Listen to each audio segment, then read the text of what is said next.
When I was a kid, I used to think that no one did drugs. I used to think that parents and teachers warned me about drugs because they were paranoid. I didn't know the difference from uppers or downers. I didn't know that drugs could be injected, snorted, or smoked because I was a kid. At age 15, I started to chew tobacco, drink, and use recreational drugs. At age 17, I was sent to rehabilitation for 6 months, and I didn't graduate high school with my class. After 6 months of rehab, I graduated, and I went right back into my old addictions.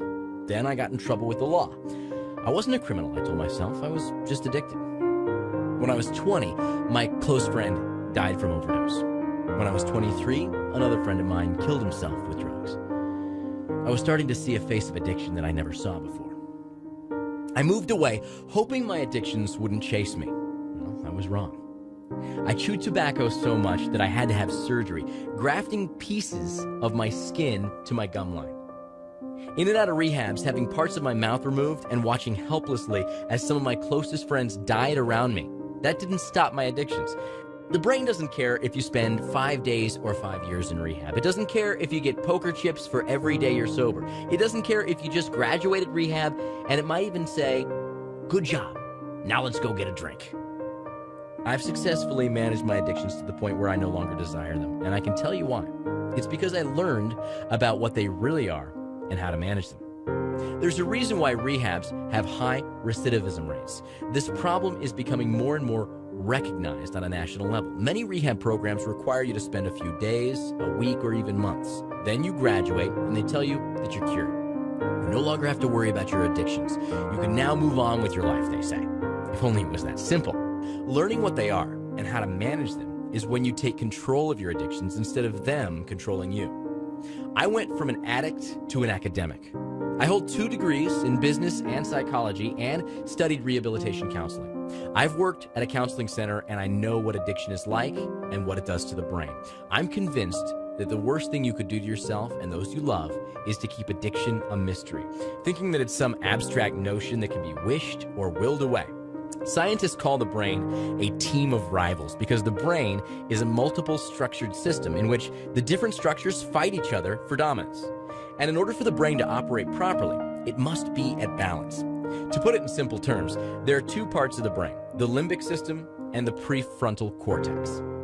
This limbic system is not controlled by the conscious mind. Researchers believe that nearly 90% of subconscious human behaviors are driven by this limbic system. This is the part of the brain that reveals itself when you shiver in freezing temperatures, or when your heart beats, or when you blink your eyes. You don't consciously control these things, they just happen. The limbic system focuses on keeping us safe from danger, and it prompts us to engage in behaviors that will satisfy these needs. It doesn't focus on what's right or wrong, good or bad, moral or even immoral. However, the prefrontal cortex of the brain does.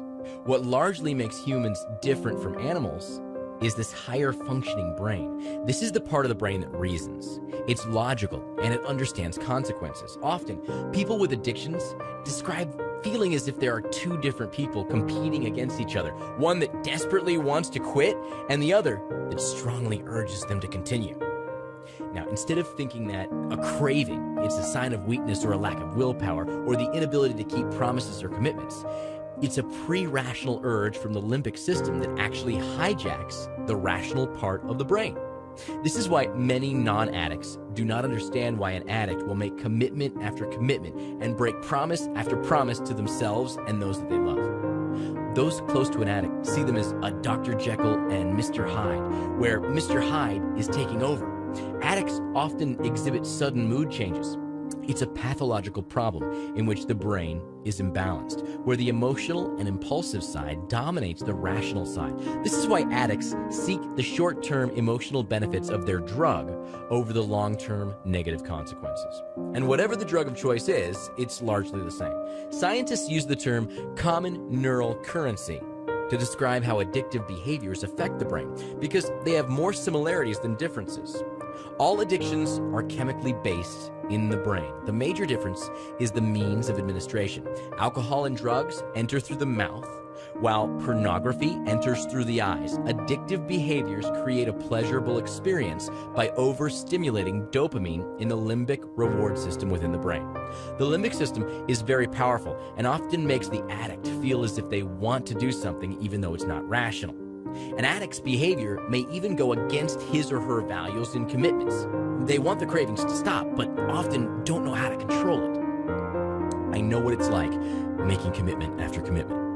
I know what it's like to feel as if there's a different part of you that desperately wants to quit while the other urges you to continue. I know what it's like to have an increasing craving for a diminishing pleasure. I've been there. It feels like a losing battle. But that's because the limbic system predates the rational part of the brain. From an evolutionary standpoint, the reward system in the brain goes back 600 million years before rational thought. This reward system was found in anthropoids, invertebrate phyla, and mollusks.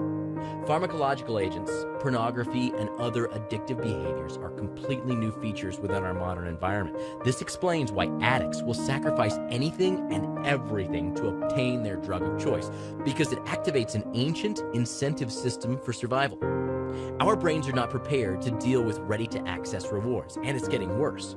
Pornography, for example, can now be pumped into our homes 24/7. But there's hope. The limbic system cannot make decisions in and of itself. It must get the approval of your higher functioning brain in order to act. The limbic system only reports what it feels. When an addict gives into this feeling, he may feel confused because the strength of the craving has superseded the pleasure itself. The addict feels as if he's been tricked. The addict's brain starts to have an increasing craving for a diminishing pleasure, and the longer the addict fails to act properly to these feelings, the harder it becomes to act at all. And in the end, the less he feels he should. Understanding the science of addiction can help you and those you love.